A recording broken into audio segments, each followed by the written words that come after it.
Hey guys, welcome back to Coach Hall Writes. In today's video, I'm going to be answering your questions about the college application process, college essays, and also scholarship essays. So the first question I was asked was basically to explain the process. Like, how do you actually create an account and start applying to colleges? And honestly, as a teacher, I think because we have seen students do this before, we assume that you guys know this, and that's a very problematic assumption. So if you're not sure where to begin, don't feel bad. Let me try to explain it to you. Keep in mind though that it's going to be different depending on the colleges that you're trying to apply to. So I recommend that students have a college list. I did a video about this earlier this summer, so you're welcome to check that out. Basically, you need to know the colleges that you're applying to, and it's important to know whether or not they are a Common App school or perhaps they accept the Coalition app. If you're looking at the University of California, they basically have their own separate application. So the Common App and also the Coalition app are an application, but they're also a website. You're going to create your own login information. The same would apply to the UC application. So it's important that you actually remember the username or email address, whatever you're using to sign up, and also your password, because you can actually start to fill out the application, save it, and come back to it later. You're not expected to fill out the entire thing in one sitting. In fact, you can also actually start different elements of the application, like your essay, before you actually create your account, because those prompts typically are available online if you just do a quick search anyway. So what you're going to need to do is figure out which applications you actually need to fill out. Now, it's possible that some of the schools that you might apply to do not actually participate in the Common App or the Coalition app. Those are two that are major ones. Basically, it's kind of like one-stop shopping, because you get to fill out the application, you click on up to 20 schools that you want to send your info to, and basically you pay one fee. So I recommend that you use those if they are actually accepted by the schools that you're applying to. Now, I have some students that are applying to different schools. Sometimes state schools don't accept the Common App, or some do and some don't. So then the next step would be, if it's not a Common App school, go to the school's website. There's usually going to be a button somewhere on the website that you can click that says apply now. It might say something like prospective students or something like that. And so they might have their own separate application, and you would need to proceed from there. Now, it's possible that even if it's a separate application, it might be relevant for multiple schools or maybe multiple campuses. So definitely inquire about that and do your research before you start filling out the applications, certainly before you pay an application fee. Just because I know that for a lot of students, money's kind of tight, especially because right now we're in the middle of a pandemic. So if you can figure out a way to reduce the number of application fees you're paying, then that might actually be very helpful. So that's where I would start, is figure out if it's a Common App school and how many of those you have. If it's worth doing the Common App, then start there. If there are other applications, just go to that college's website. You can also do a search. So you could search for which schools accept the Common App, or maybe you could search for does, and then whatever college you're looking for, accept the Common App, or how to apply to, and then whatever the college is. So just kind of keep that. I would have a spreadsheet maybe in case you're applying to multiple schools. That way you can sort it out, and that way you'll have a game plan. This next question is from one of my own students, and she wanted to know, when should we get started on our college applications? And I think that's a great question, because sometimes students tend to either procrastinate or they underestimate the amount of time that it's going to take to really refine these applications.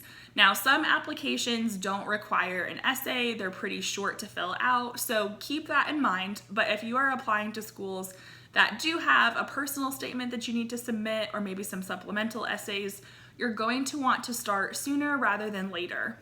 And part of the reason is that senior year can be a bit stressful. Some of you might have sports if you're able to play. It kind of depends on the rules right now, or you might have a job. You might just have a lot of homework. Maybe you're trying to take a bunch of AP classes to get that college credit, who knows? And so you don't want to bombard yourself with applications in, say, December, when you could have been working on them slowly but surely all along. So depending on your situation, you're going to want to consider a few things. First of all, look at the application deadlines, because right now, at the time I'm recording this, it's the end of July, and so a November 1st deadline seems really far away. However, it's coming a lot more quickly than you might realize. Now, November 1st is typically for early decision, or early action. It's going to vary a little bit, but if you are interested in that for a particular school, you need to be very mindful of those deadlines. Now, some schools have deadlines in December, others have deadlines in January. So I would make yourself a spreadsheet, include this in your college list if you want to, but basically put those deadlines in your phone, put them in a calendar, something so that you can see them and pace it out, because it's going to feel a lot better to actually start the application and get a second set of eyes on it and really take your time, as opposed to just trying to fill it out a day or two before it's due. So as far as when you should get started, that will depend on your deadlines. However, there are some things that you can be doing now or at the beginning of the fall semester to kind of save yourself a little bit of stress at the end. So like I said, you should make a college list. I would also start thinking about who you want to write your recommendation letters and maybe approach them now, even if it's a couple months away. That way you already secure that yes.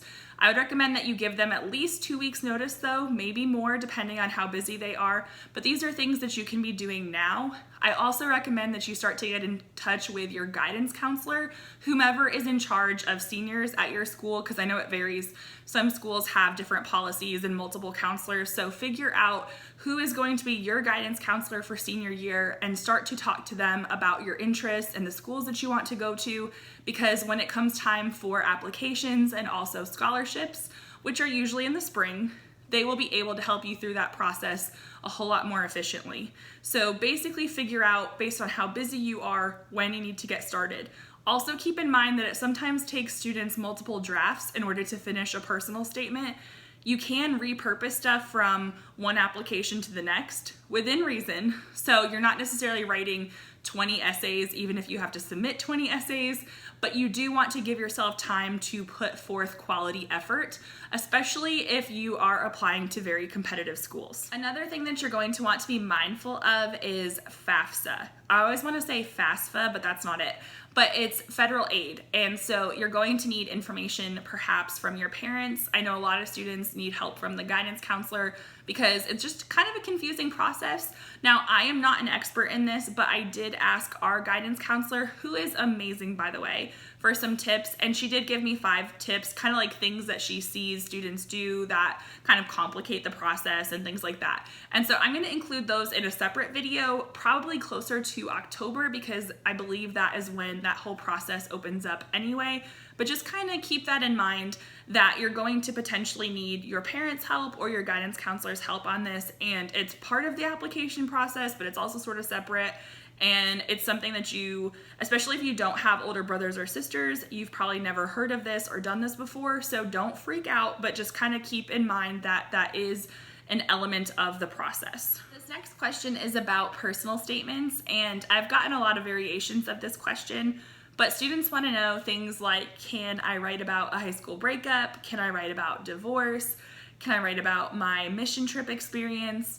And I think the stem of all these questions is that they're worried that it's either too common of a topic or that it won't be received well.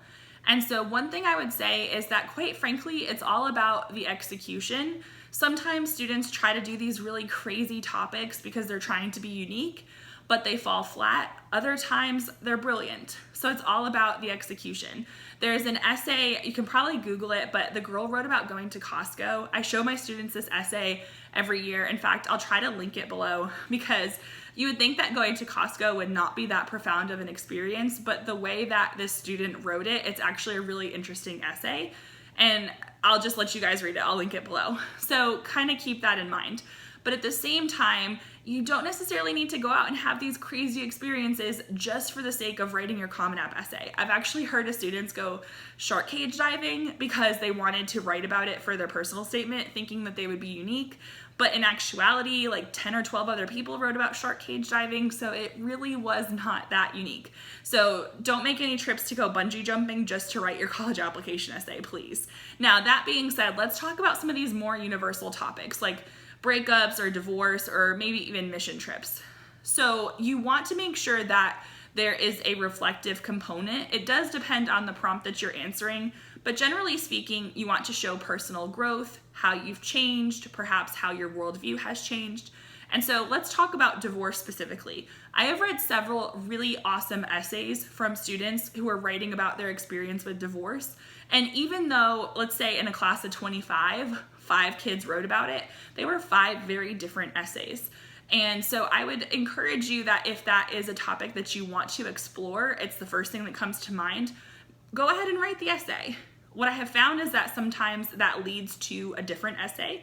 So for instance, one of my students was writing about that, and there was a little detail in her essay that I latched on to because she made a statement and I was like, wait a minute, what do you mean by this? And she explained the backstory and I was like, that's your narrative.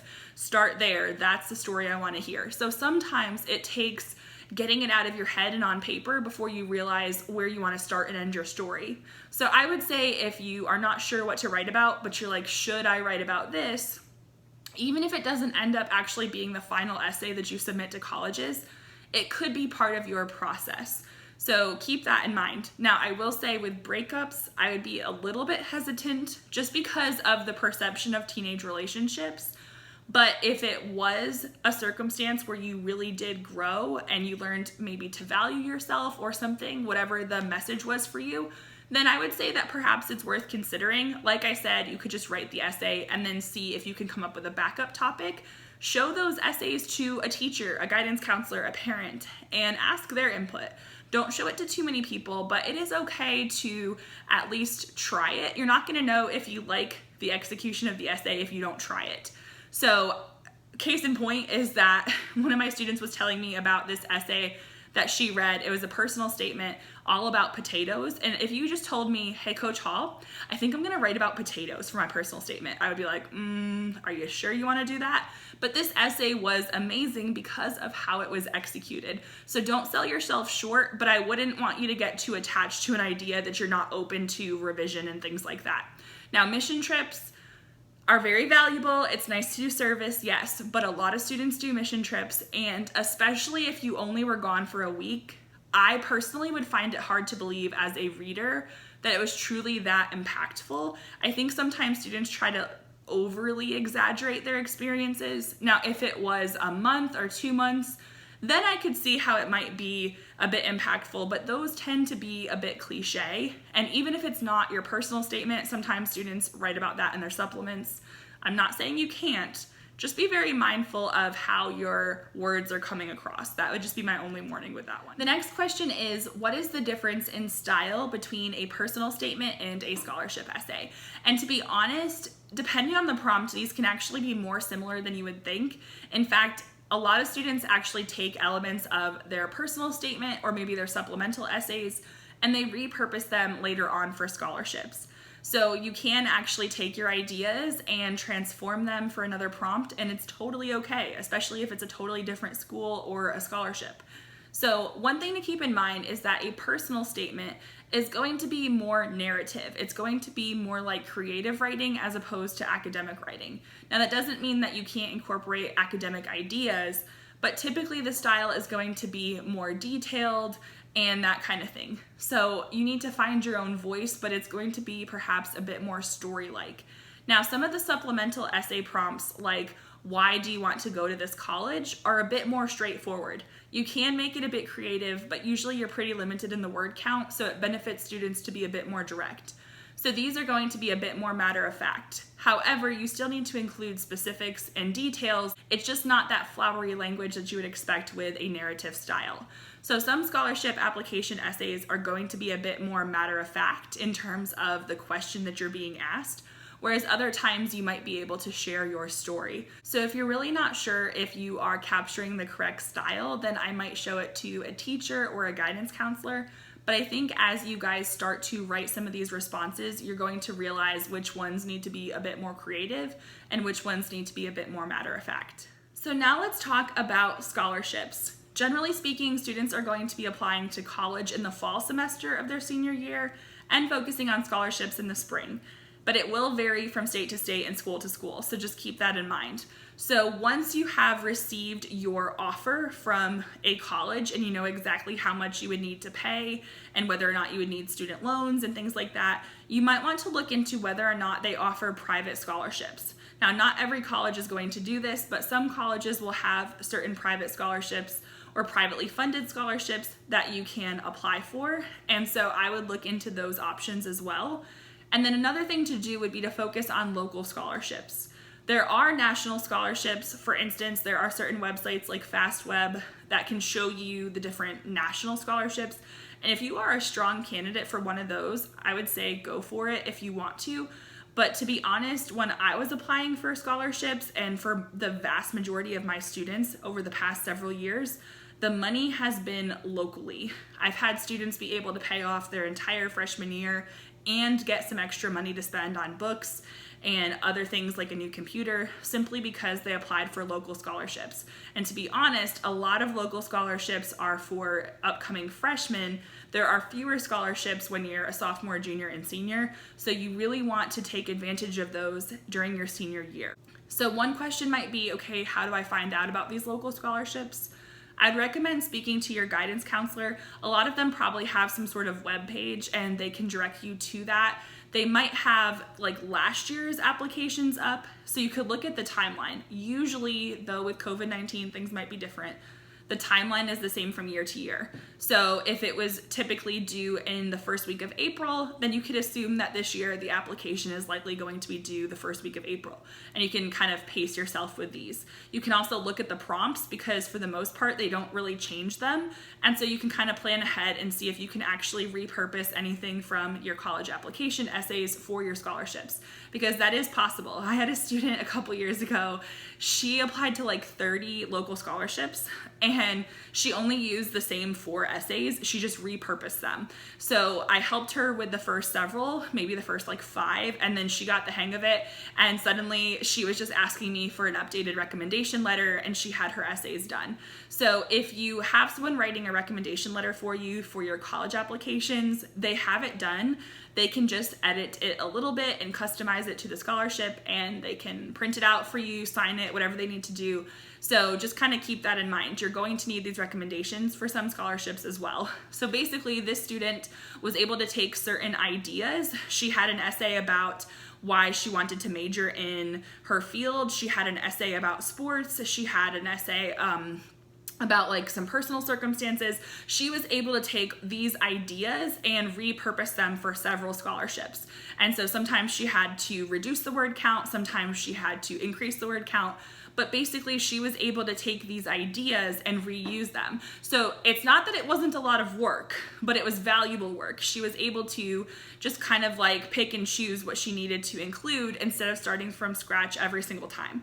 So that would be something to think about, is these local scholarships. Another thing to keep in mind is that while your guidance counselor might have all of this information for you to choose from on their website, it's a good idea to connect with your guidance counselor because new scholarships might come in that they might realize you're a good candidate for. And if they don't really know anything about you, then they might not know that they should recommend that you apply for that scholarship. Also, sometimes it can be really overwhelming.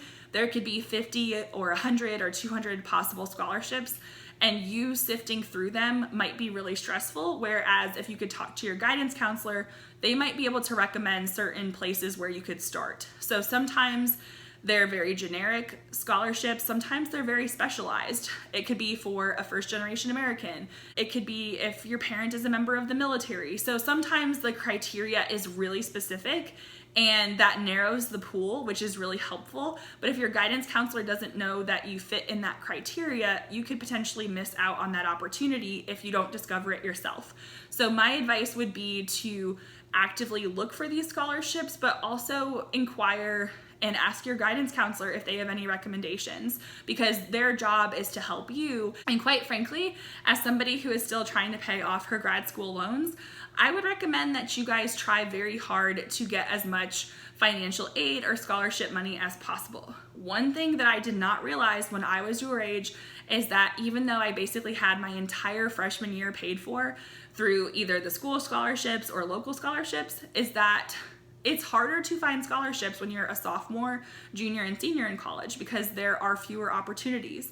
And quite frankly, when I started at my college, the tuition was, I'll just say the number, it was around $24,000. By the time I graduated, it was $40,000. Well, my scholarship, which was really good when it was $24,000, did not increase even though tuition increased. So keep that in mind as well. I'm not saying don't go to an expensive school, but what I am saying is you might want to do your research before you take out a student loan. Now, would I still have needed to? Yes, but could I have made better decisions along the way if I knew what the payments were going to be? Yes. So I don't know if that advice was helpful to anybody, but I feel obligated to tell you guys to just kind of be mindful of them. A couple years ago, I had a student tell me that she got into her dream school, and I knew it was her dream school. And she said, yeah, but over 4 years, I'm going to have to take out about $120,000 in student loans. I stopped right there and we had a very frank conversation about how much my student loans were and how much I had to pay each month. And then we kind of figured out what it would be for $120,000. And let's just say she didn't go to that school. So just FYI, scholarships are great, but also look at the big picture, because even if you pay off your freshman year, you want to know what the 4-year projection is. Okay, so I will get off my soapbox about student loan debt now, but I want to make sure that you guys are informed and prepared, because I know some of us have the tendency to procrastinate, but these decisions are important decisions, and not every college application or every scholarship application is going to require an essay, but the ones that do require effort. And sometimes it's a lot of effort in the fall, sometimes it's a lot of effort in the spring, but you want to make sure that you're giving yourself the best shot at earning these acceptances or these scholarships. So if you guys have any additional questions, let me know in the comments below, or reach out to your teachers, your guidance counselors, because they might know more information about your specific situation. And so basically, guys, until next time, stay safe and happy writing.